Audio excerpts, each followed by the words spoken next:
کہتے ہیں کردار کا اثر۔ طلبہ متوجہ ہوں، آج ہم بھاشا بھارتی بھاگ 4 کا پارٹ نمبر 6 چرتر کا پربھاؤ پڑھیں گے۔ چرتر کہتے ہیں کردار کا اثر پڑھیں گے۔ بابر بھارت میں مغل راجیہ کا سنستھاپک تھا۔ بابر بھارت میں مغل راجیہ یعنی کہ مغلیہ حکومت کا سنستھاپک یعنی کہ بانی تھا، اس نے بنیاد ڈالی۔ اس کا راجیہ اسلامی تو نہ تھا پرنتو وہ مسلمان تھا، اس نے اسلامی حکومت کی بنیاد نہیں ڈالی لیکن وہ مسلمان تھا۔ راجپوت راجہ بابر کے شترو تھے یعنی کہ شترو دشمن تھے، اس سے یدھ کرتے تھے، جنگ کرتے تھے۔ بابر بہت ویر ایوم ساہسی تھا، ویر بہادر، ساہسی، حوصلے والا، حوصلہ، پرنتو اس کا ہردے پھول کے سمان کومل تھا، لیکن اس کا جو دل تھا وہ پھول کی طرح ملائم تھا، نرم تھا۔ اس سے اپنی پرجا سے بہت پریم تھا۔ پرجا کہتے ہیں رعایا کو اور پریم کہتے ہیں محبت کو۔ اسے اپنی رعایا سے بڑی محبت تھی۔ ایک راجپوت یوک بابر کا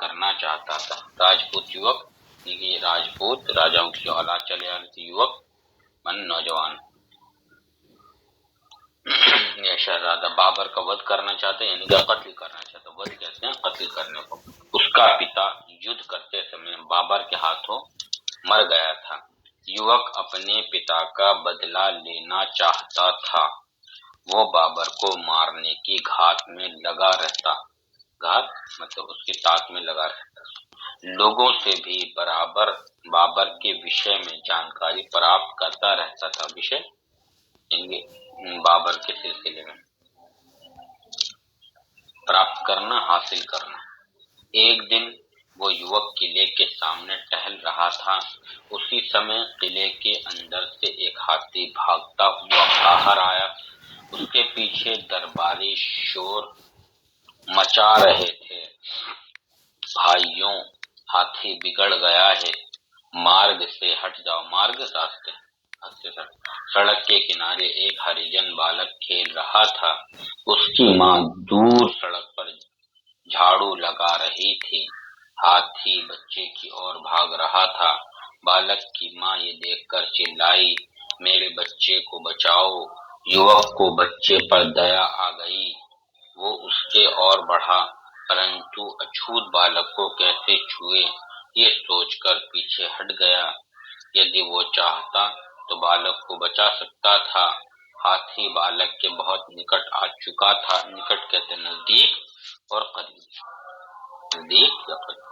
اس کا بچنا کٹھن تھا، کٹھن مشکل تھا۔ بالک کی ماں زور زور سے رونے لگی، چلانے لگی۔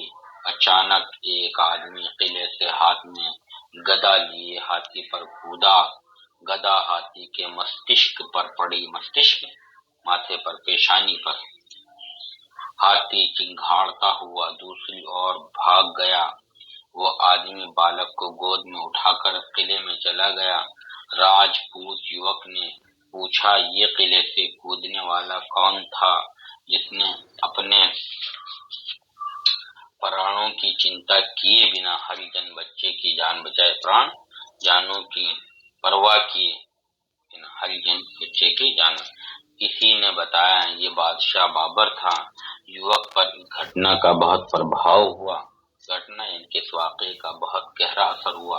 وہ سوچ میں پڑ گیا کہ میں تو اس بچے کو سرلتا سے بچا سکتا تھا، سرلتا آسانی سے بسہولت، پرنتو بادشاہ نے اپنی جان پر کھیل کر اس اچھوت بچے کو بچایا۔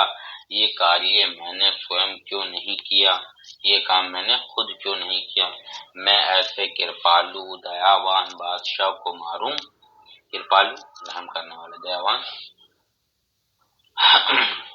مہربانی کرنے والے بادشاہ کو ماروں نہیں، میں یہ کاریہ نہیں کر سکتا۔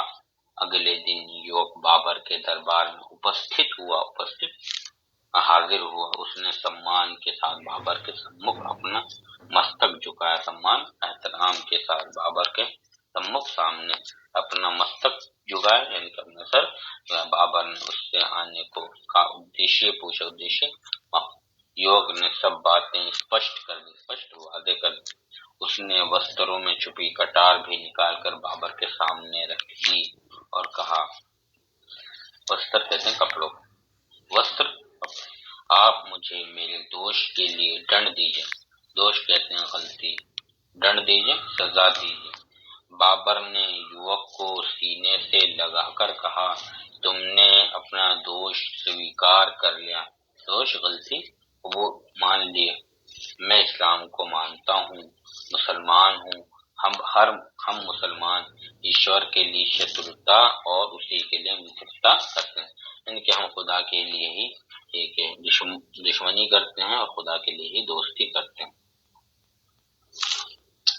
یوک نے کہا، آپ کی ادارتا کے لیے میں بہت کرتگی ہوں، آپ کی ادارتا جو آپ نے رحم کیا ہے اور ہمدردی دکھائی، اس کے لیے میں بہت کرتگی ہوں، یعنی کہ بہت آپ کا احسان مند ہوں، آپ واستو میں مہان ہے، واستو حقیقت میں عظیم ہے۔ بابر نے راجپوت یوک سے خوش ہو کر اسے اپنی سیوا میں بھرتی کر لیا اور ایک تھیلی اسے دیتے ہوئے کہا کہ یہ تمہارا پرسکار ہے، پرسکار انعام ہے۔ آپ تمام طلبا کو پڑھیں، ایک بار اس کے الفاظ معانی دیکھ لیتے ہیں۔ چرتر، ویوہار، کردار، سنستھاپک، بنیاد ڈالنے والا، مستشک، سر، دماغ، دوش، غلطی، سمکھ، سامنے، پرسکار، انعام، اچھوت، نہ چھونے یوگی یعنی جسے چھونے کے قابل نہ ہو، ویکتی، آدمی، ہردے، دل، ود، قتل کرنا، جان سے مارنا، پران، جان کے پالو، رحم کرنے والا۔ کرتگیہ کہتے ہیں احسان مند کو، یہاں رحم کرنے والے دوبارہ ٹائپ ہو گیا ہے۔ وما علینا الا البلاغ۔